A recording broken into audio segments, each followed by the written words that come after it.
Patuloy ang ground operation ng militar matapos ang engkwentro sa pagitan ng mga sundalo at rebelde sa Sitio Marikit, Barangay Aboyo, Alfonso Castañeda, Nueva Vizcaya. Ayon kay Major Jimson Masangkay, Chief ng Division Public Affairs Office ng 7th Infantry Division Philippine Army, naganap ang bakbakan dakong alas 12:30 ng madaling araw noong Huwebes, June 20. Nakaengkwentro ng tropa ng 84th Infantry Battalion na nasa ilalim ng pangangasiwa ng 7th Infantry Division ang mga rebelde na hinihinalang miyembro ng Kilusang Guerrilla Caraballo at Kilusang Larangang Guerrilla Sierra Madre. Agad na inilikas ang mga residente sa lugar na naapektuhan sa sagupaan. Nagsagawa rin ng airstrike bilang suporta sa ground troops na humahabol sa mga rebelde.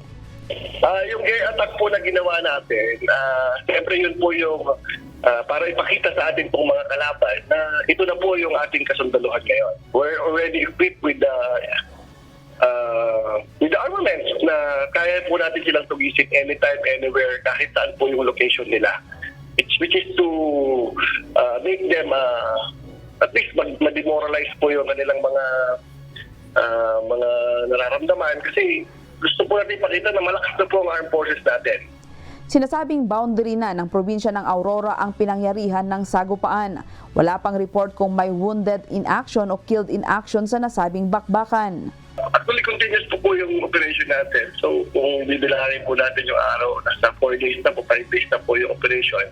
Kami naman po dito sa armed forces, kasama yung PNP, hanggat meron pa pong mga idinudulog sa atin na mga information galing po sa atin pong mga civilian, kami po, wala po kaming sawa na mag-operate kahit wala po kaming tulog, wala kaming kain, just to, lang po, mabigyan ng security or ma-assure na secured yung area po natin.